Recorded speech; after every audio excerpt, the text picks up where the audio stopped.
à toutes et à tous et heureux de vous retrouver sur les Sentiers de la Réussite, votre magazine qui vous a donné un peu de répit depuis 2017. Nous sommes désormais en 2018. Nous vous souhaitons une fois encore la bienvenue sur cette émission et nous recevons pour la toute première fois une dame sur cette émission, en début d'année en plus. Elle s'appelle Marie Chantal Agumba. Vous êtes responsable de l'agence coopérative universitaire promotion de l'emploi, ACUPE, sur le site de l'Université Polytechnique Internationale Dr Obiang Bazogo, à Porto Novo. Vous encadrez également des étudiants et vous êtes chargé de cours. Bonjour madame. Bonjour monsieur le journaliste. C'est tout un plaisir pour nous de vous recevoir sur cette émission. Nous sommes honorés, je vous remercie. Nous sommes en début d'année, vous y êtes, nous aussi nous y sommes, et donc il est de bon ton que pour une nouvelle année qui démarre, qu'on écoute les vœux, qu'on les reçoive et qu'on sache désormais quoi en faire. Et pour y aller, sur cette émission, la voie la plus indiquée est celle du président fondateur de l'UPIONM. Nous allons le suivre dans la présentation de ses vœux. Nous venons de traverser l'année 2017 avec ses joies et ses peines. Je vous présente mes vœux les meilleurs pour cette nouvelle année 2018. Mes pensées vont particulièrement aux étudiants de l'Université Polytechnique Internationale Obiang Bazogo, ainsi qu'à leurs parents, aux enseignants, au personnel administratif, aux joueurs de notre équipe de football qui s'est récemment hissé en première division et à tous nos partenaires. Je souhaite à tous que 2018 connaisse votre consécration et la réalisation de vos souhaits les plus chers. Ceci passe par la culture de la tolérance, du pardon et l'amour que nous devons avoir les uns pour les autres. Œuvrons tous, chacun selon ses possibilités, à apporter notre pierre à l'éducation de notre nation. Bonne et heureuse année 2018 à chacun et à tous. Le thème dont nous allons débattre sur cette émission aujourd'hui est intitulé UPIONM, de la formation à l'emploi, une réalité concrète. Et nous allons discuter avec Madame Agumba. Madame, rebonjour. Bonjour monsieur le journaliste. Je vous remercie pour cette occasion que vous me donnez pour présenter mes vœux choisis à tous nos téléspectateurs, particulièrement ceux qui suivent régulièrement notre émission sur les sentiers de la réussite. Nous leur souhaitons donc nos vœux les meilleurs, la santé surtout, et le succès dans toutes leurs entreprises. Et qu'ils aient la force de tout le temps suivre notre émission. À l'UPIONM, Tandem, formation, diplôme, nous sommes désormais à la trilogie, formation, diplôme, emploi. Et nous allons suivre ce spot.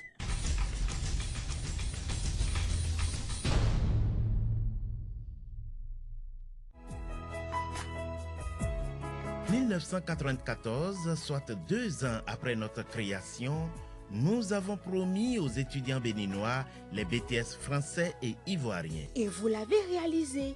Nous vous avons promis la délocalisation des diplômes français. En 1997, des Bac plus 3 et Bac plus 5 grâce à l'École supérieure de commerce de Toulouse. En 2002, des masters grâce à l'Université catholique de Lille. En 2004, la poursuite des études à l'ENSAT Lannion. Et vous l'avez réalisé. En 2004, nous vous avons promis l'accréditation CAMES pour la première fois au Bénin. Et vous l'avez réalisé. En 2013, nous vous avons promis l'université sociale par la baisse des frais d'inscription et de scolarité. Et vous l'avez réalisé. En 2016, nous vous avons promis l'université numérique, la visioconférence, un étudiant, un ordinateur, l'interconnexion de nos 4 campus par fibre optique et la connexion sur chaque site 24 heures sur 24. Et vous l'avez réalisé. Maintenant, nous vous promettons pour l'année académique 2017-2018 la création de 25 000 emplois. Et c'est le nouveau challenge pour UPIONM. UPIONM, nos rêves deviennent toujours des réalités. Nous sommes dans une nouvelle ère à l'UPIONM, une initiative qui n'a été jamais concrétisée au Bénin et qui reste d'ailleurs la chasse gardée de l'UPIONM. On forme désormais des étudiants, on les amène à soutenir des projets. Nous sommes en train de chercher à résoudre un problème social crucial, le problème du chômage. Et dans cette logique, on a mis en place au sein de l'université une agence dénommée l'Agence coopérative universitaire pour l'emploi. La mission première de cette agence, c'est de résoudre le problème de chômage, c'est-à-dire réaliser l'insertion professionnelle de nos étudiants. De façon concrète, tous les étudiants, désormais en année diplômante, ont la possibilité, à la fin de leur formation et après l'obtention de leur diplôme, d'avoir un emploi. Désormais, nous avons la possibilité de financer des projets écrits par nos étudiants. Mais comment cela se passe? L'étudiant, donc, en année diplômante, écrit un mémoire-projet. Aujourd'hui, dans le cadre de ces mémoires-projets, l'étudiant écrit un projet qui a un aspect recherche et un aspect business plan. Et pour cela, comment ça se passe? Nous préparons bien nos étudiants, nous leur faisons des cours de méthodologie, nous leur donnons un canevas de rédaction et on leur affecte un encadreur qui les suit, qui les encadre pour pouvoir réaliser ce mémoire-projet. La première étape consiste à soutenir devant un jury composé de compétences diverses qui apprécie donc ce business plan. L'étudiant qui réussit cette première étape d'évaluation. Le business plan, en fait, c'est quoi?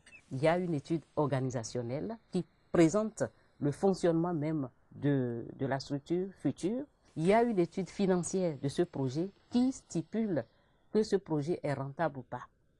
Et il y a la méthodologie même, la conduite même du sujet. Alors, ça intègre le plan d'affaires. Le plan d'affaires, exactement. Donc, l'étudiant soutient ce projet devant un jury et s'il réussit cette étape, ce projet est soumis à l'appréciation d'un comité au niveau de l'agence en collaboration avec notre banque partenaire qui est la Banque Atlantique Bénin. Donc, si à cette deuxième étape, le projet est vraiment validé, il n'y a aucun problème. L'étudiant verra son projet financé. Pour arriver à ce financement, Oui. L'étape préliminaire, c'est d'abord la soutenance. C'est le passage de cet examen de Tout à défense fait. de son Oui. projet. Oui. Si vous le permettez, nous allons suivre la synthèse de quelques soutenances qui ont eu cours à l'UPI-UNM au cours du mois de décembre. L'Université polytechnique internationale Dr Obiangema Mbasogo UPI-UNM a organisé une série de soutenances à ses étudiants en fin de formation. Des mémoires portant exclusivement sur des projets innovants.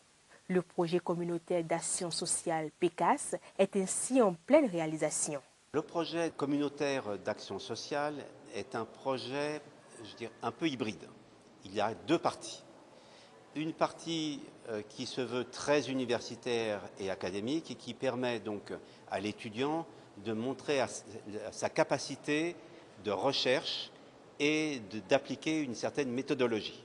La deuxième partie est une partie qui a plus trait au professionnalisme de nos étudiants. Et donc, plutôt que de demander à nos étudiants de faire des mémoires de recherche, on leur demande de faire une partie recherche et une partie qui soit presque un business plan, donc un plan d'affaires, sur un projet particulier qui va permettre de participer à l'essor économique du Bénin ou des pays d'origine de nos étudiants. Et donc, l'université trouve son intérêt ici, aujourd'hui, à proposer à nos étudiants non simplement un diplôme, mais un accompagnement jusqu'à l'emploi réel. Devant des jurys qualifiés, les étudiants en licence soutiennent un trinôme. Moi, c'est Abdul Samad Agbaondegarba, marketing communication commerciale. Tougan Laetitia Assena.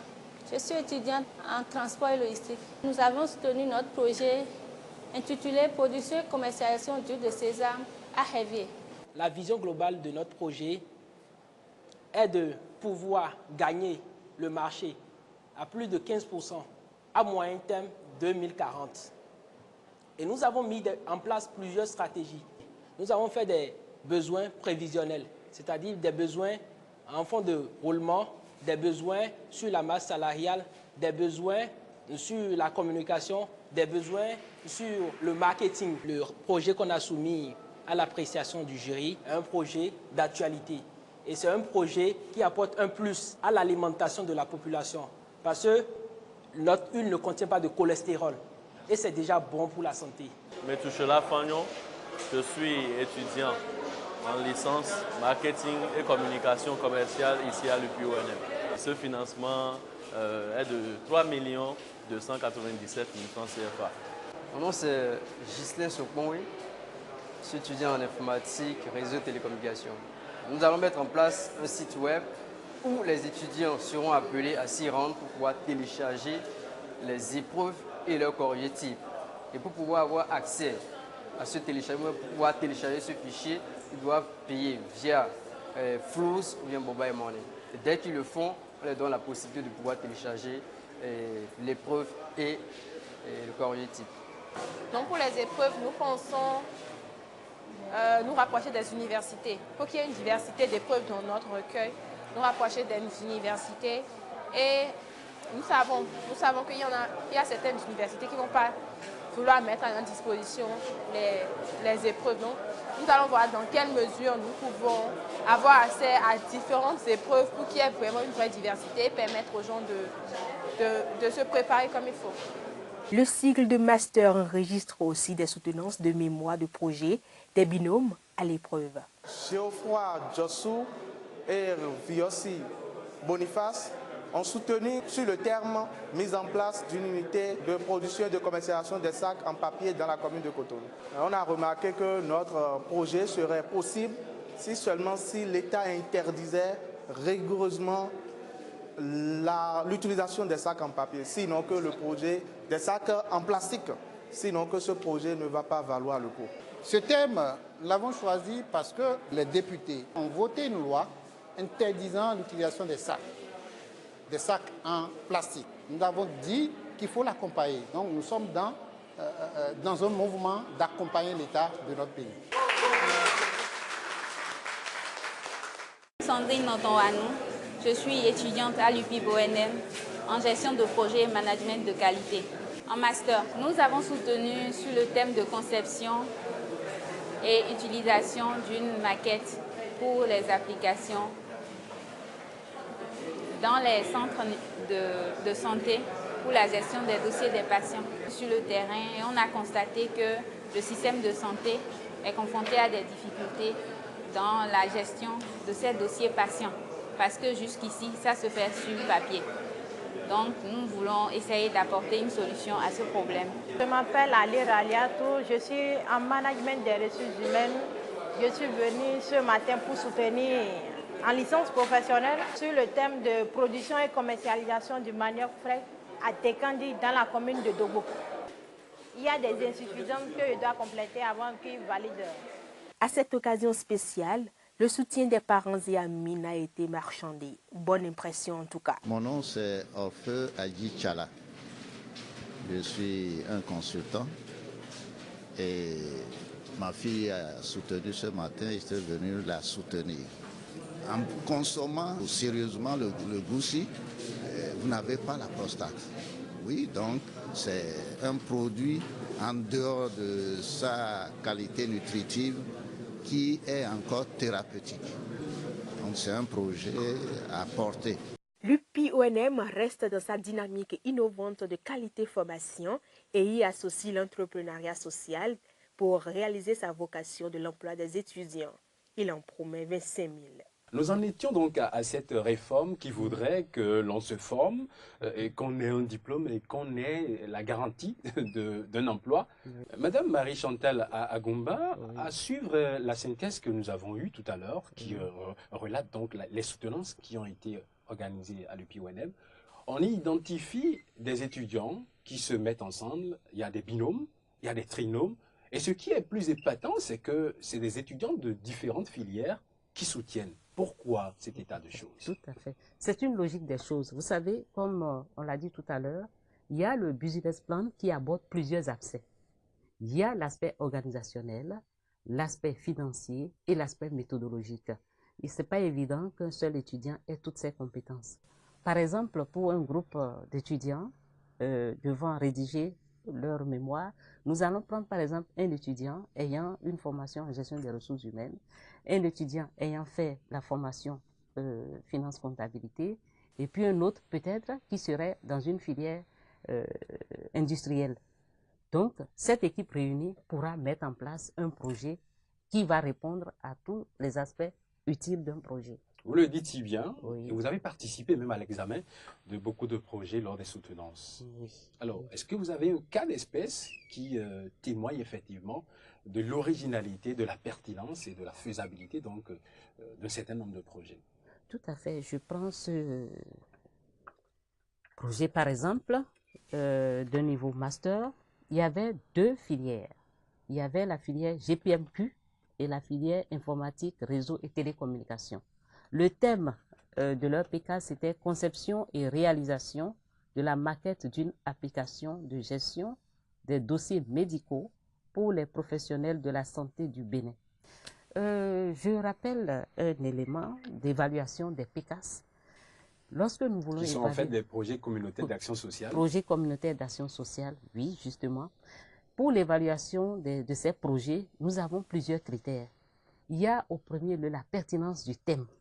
Je rappelle que lorsque nous parlons de projets communautaires d'action sociale, il s'agit de projets qui répondent à un besoin social ressenti par une communauté. Vous voyez, ça peut être un besoin fondamental, évidemment. Donc, il s'agit par exemple d'un problème de santé, d'un problème de logement, etc. etc. Un problème agroalimentaire. Agroalimentaire, voilà, où l'accessibilité devient difficile pour la communauté. Donc, l'étudiant écrit un projet pour pouvoir permettre cette accessibilité à coût réduit et dans des conditions acceptables.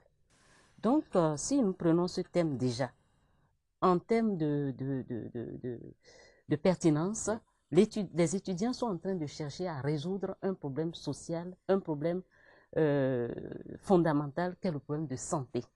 C'est pertinent. Sans la santé, on ne peut rien faire. On ne peut rien faire, on ne peut rien faire. Et le thème abordé est d'autant plus pertinent que nous voyons souvent des difficultés au niveau de la résolution des problèmes de santé.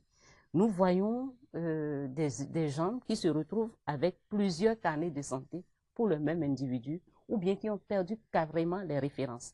Avec une telle application, on pourra condenser désormais tous les antécédents médicaux de l'intéressé et un suivi serait facile pour le médecin traitant actuel.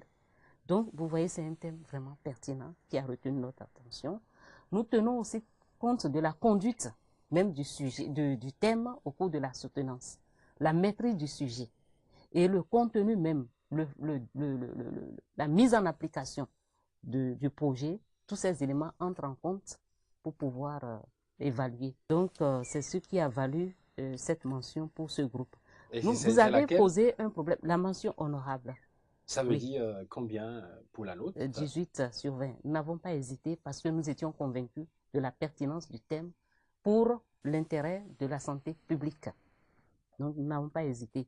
Ces 2 étudiants, par exemple, se retrouvent l'un dans une de la filière gestion des projets et management de la qualité et l'autre en informatique réseau télécom. Vous comprenez, nous sommes dans le cadre d'un projet et ensuite nous sommes dans un projet qui nécessite une informatisation. Tout à fait. Donc, sur toute la ligne, les critères exigés pour l'évaluation de ces mémoires sont respectés. Puisqu'il est très difficile de rester ensemble et de travailler, comment est-ce que vous avez pu garantir la symbiose? Puisque nous sommes dans l'esprit de l'entrepreneuriat, nous leur faisons comprendre qu'en entreprise, il faut l'effort de collaboration. Donc, à ce niveau déjà, on leur inculque cette culture, cet esprit. Oui. Vous cherchez toujours la qualité, les tout performances au niveau de vos étudiants. Alors, nous avons, au cours de cette année qui commence, déjà une réforme également pour appuyer les autres qui existent. Il s'agit de l'invite à l'égard des étudiants qui ont fait leur formation à l'UPI-UNM, les anciens qui ont donc des diplômes et qui sont sans emploi. Le président ne pense pas seulement à ces étudiants qui sont actuellement en formation, mais ces étudiants qu'il avait formés avant. Il est toujours soucieux de leur situation. Vraiment, c'est important. Donc, une opération a été mise en place pour pouvoir trouver une solution à nos anciens étudiants qui sont toujours sans emploi. Nous avons pensé à eux. Et c'est une opération... Nationaux comme étrangers? Nationaux, tout, il suffit d'avoir fait confiance à l'UPI-UNM, que vous soyez étranger. Et c'est ça même le caractère spécial de notre université. Nous sommes vraiment une université internationale qui accueille tout le monde et qui aide tout le monde à s'insérer professionnellement. La bonne preuve, nous lançons une opération de 25 000 emplois pouvant répondre à la situation de tous nos étudiants, anciens et présents.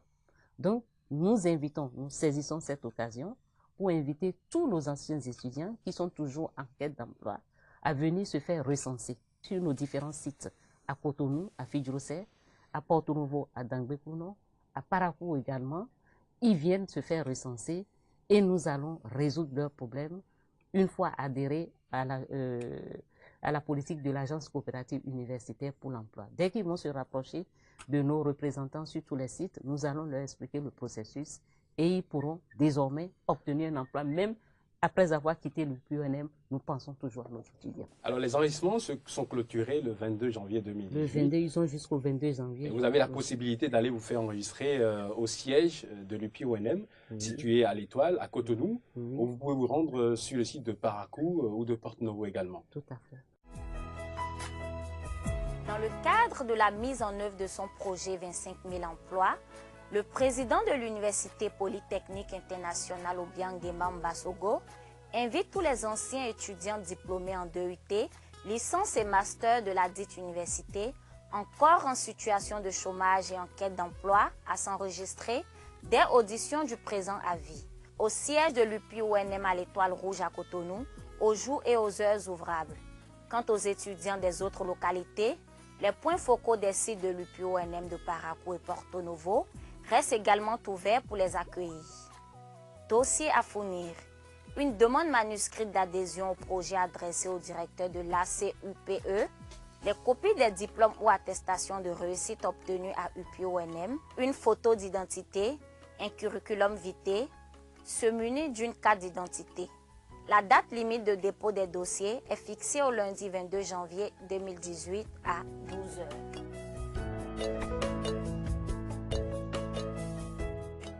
Nous allons épiloguer cette émission, mais avant, quelle est votre conclusion?